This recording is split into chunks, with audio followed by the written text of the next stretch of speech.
What's good, YouTube? It's your boy Tony, aka Descendant of Chaos and Controversy, and yes, here I am again with another video. Now, before I dozed off and went into La La Land and woke up and snapped back to reality, uh, person who, I would say, whose music I was raised up on, whether people like them or not, that's your own right. Um, Ice Cube, O'Shea Jackson, um, put out a video, and it was basically, I want to say, responding, but giving his take on the whole Joe Biden's Zoom call and other things, which I'm gonna get into here in a minute. But basically, he said from his standpoint why Joe Biden probably was a little short with our black representatives. Yeah, is that they weren't there putting anything new on the table. They were just rehashing old requests. And he said basically, there was nothing, new that Biden was like, okay, can you guys come up with something better, as a better proposal that, what you gonna call it, I could look at. And as you pointed out, he said, he was listening. He was hearing talks about the stimuluses that's coming out and stuff like that, and how everybody else is getting what they want and stuff. And I think, man, I, something about, and I saw it in one of the chats on Ricky Maner's live stream where someone had posted a comment where it said that Kamala Harris is given B1 grants or something like that, um, to whoever, whatever, and uh, and that's where the question was. It's like everybody else is getting stuff for them who aren't even here in this country yet, but and if they are, they're granted opportunities that we're not. It's like you can give foreigners stuff, and they're not even American citizens or whatever.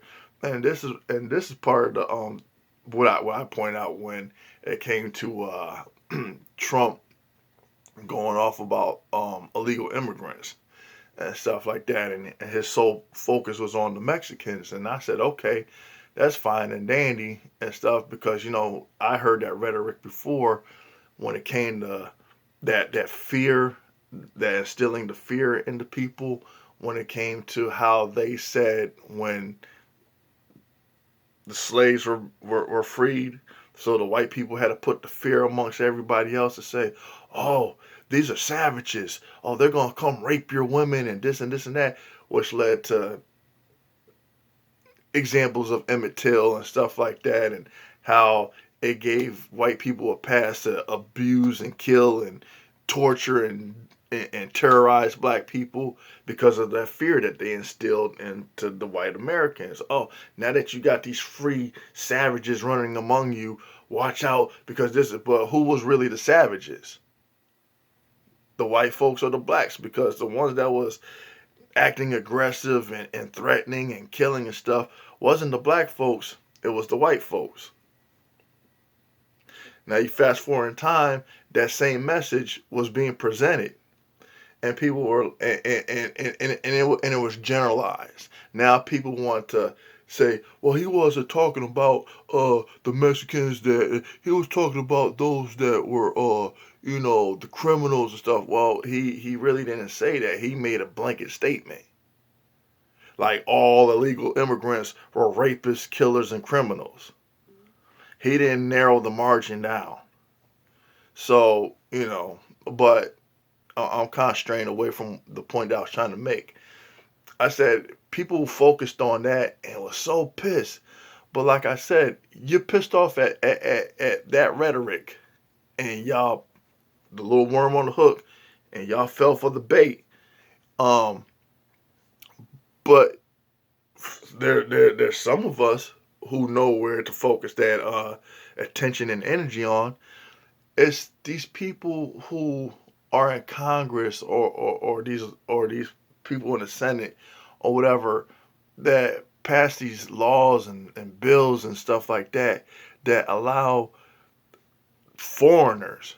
I'm not even going to say immigrants. I'm going to say foreigners to come in, and they're granted these grants to start a business, and not a white American, not a black American, and not even an Hispanic American are entitled to get these grants and stuff to have their businesses and things like that.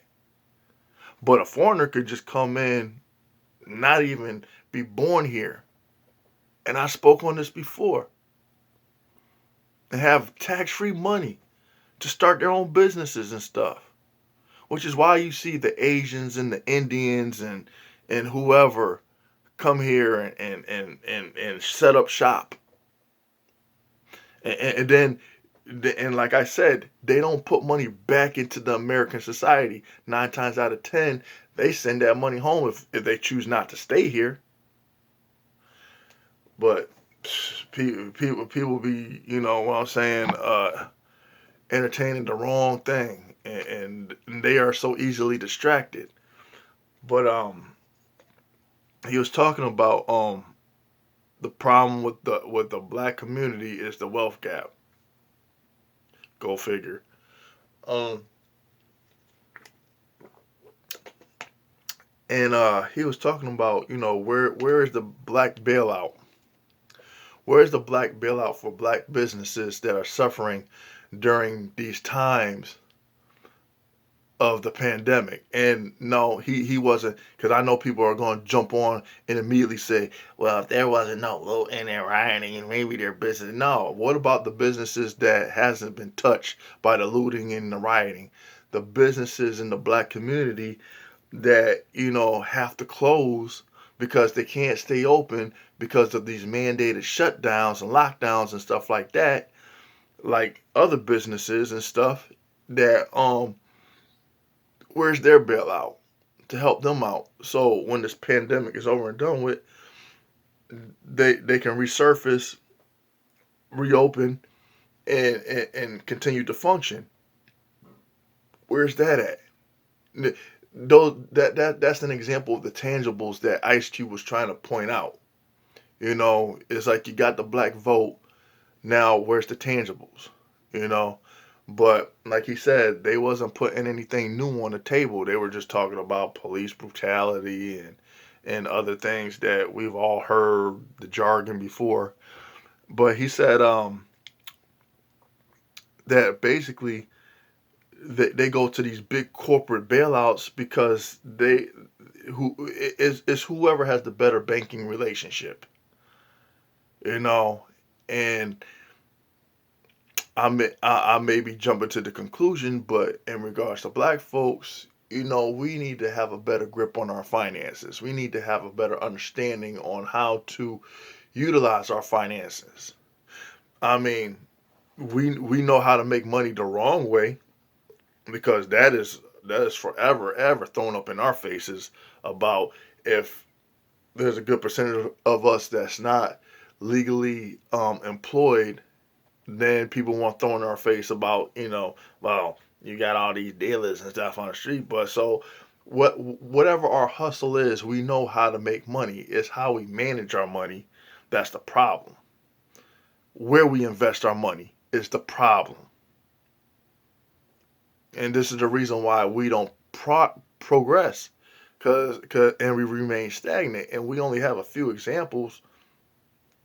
For example, Cube, who understood the concept of how to take the money, through doing music, then moving from music to acting, then from moving from acting into having your own production company, Cube Vision. and stuff. He knew how to invest. He knew how to expand. A lot of us don't share that drive and investment and stuff like that. But then again, a lot of us wasn't taught. Those who were taught are in other areas or in other races. But now you do have a few black people who are entrepreneurs who are trying to spread the word and share the knowledge and stuff. But and this is another thing which I myself has said, and it flies over people's heads and they don't care to listen because how they make their bread and butters through conflict and controversy. He said he's been looking at some of this social media mess. He said, and then he said there's been a lot of inward conflict amongst the black community. He said from just anywhere ranging from the ignorance to the so-called woke folks and stuff like that. He said black people are just going at each other, just on each other. You know what I'm saying? And it's like at some point we need to just stop entertaining the nonsense. Stop. Just stop. Because it is getting us nowhere. Like I said, prime example, how everybody else from Canada to Europe and all these other countries are looking at America and how we are failing within itself and how we're just a laughing stock, because of the politicians and everything that can't come together to come up with some kind of solution for the pandemic, to give aid and relief to its people, while everybody else already done figured it out without any politicians trying to brainstorm and come to some agreement or whatever. They're already set. We are struggling and they're laughing at us. That same analogy is applied to black folks. Everybody else, you don't hear Hispanics talking about each other. You don't hear white folks talking shit about each other. You don't hear Asians talking about each other. You don't hear Indians talking shit about each other. We are the only group that is so critical amongst ourselves. They gotta point out all the flaws and, oh, look at so and so, look at so and so. Oh, he ain't no real black person. Oh, he ain't black enough. Oh, she ain't smart enough. Oh, he or she ain't hood enough. Or he or she, it's just like we are so good at just dragging. And we're just dragging each other. And you know what? I'm gonna put it like this. I myself, to some extent, not fully, but to some extent, I'm guilty of the same nonsense. Dragging other people through the mud. But I can sit here and try to justify and say, hey, I'm just trying to point out, where we need to just correct ourselves and get over some of this nonsense. I consider what I say constructive criticism, to make people aware of what is distracting us from achieving a common goal. And fighting amongst ourselves is not achieving that common goal. It is hindering us from moving forward. And like I said, I've noticed how we used to have unity. We used to have a purpose. We actually stood for something. Now we don't stand for anything except chaos and turmoil. We're all about ourselves. We're all about, who can see us and perceive us to be better than the next person and whatever. People don't care about us. People don't care about us. So we need to start caring about ourselves. We need to. We need to get back to that unity, and we need to not allow outside interference from tearing us apart.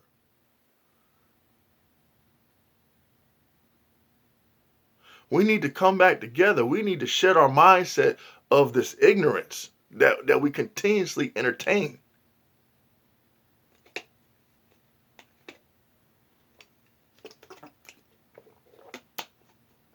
And it's sad. It's sad when you have a person such as Ice Cube. Aside from myself, and I'm not saying I'm the only one, there are others who have tried to share the same message of unity and stop, like, coming at each other. Because, like I said, you don't see that in other communities. You don't see that in other groups of people. It's only amongst the black people that you see us always at each other's throat, putting each other down. And like I said, just like other countries are looking at America, laughing at us, there are other people that's looking at the black community as we're nothing but a big joke. And then when we sit back and get mad about it, what's the point of being mad about it? We did it to ourselves. So where are we going to go from this point forward? Are we going to remain mad and in our feelings and stuff, being emotionally distraught? Or are we going to get ourselves back to where we need to be, brush the shit off our shoulders, stand proud, and move forward and recondition our mindset?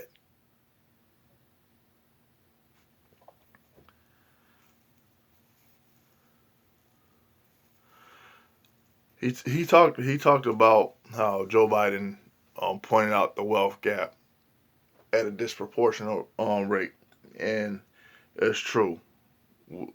There is a wealth gap between Black Americans and others and stuff, and we need to figure it out. This is where we need to adapt some of the ideas of other groups who work and they keep their money within their community, and they build and they build and they build and they build. And then when you turn around and wonder how they have flourished, how they have succeeded, how they have surpassed, and where we're like right here, changes need to be made. Changes definitely need to be made.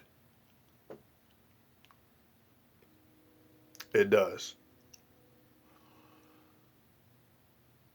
And it has to start with the individual, unfortunately, but we need to take a step back and reevaluate our current status because it's not looking good. And we can be mad all we want at this, that, and the other, but being mad ain't getting us nowhere. Anyway, that's all I got for the moment right now. And you already know how it's gonna go. Until next time, please like, share, and subscribe. Till next video, peace.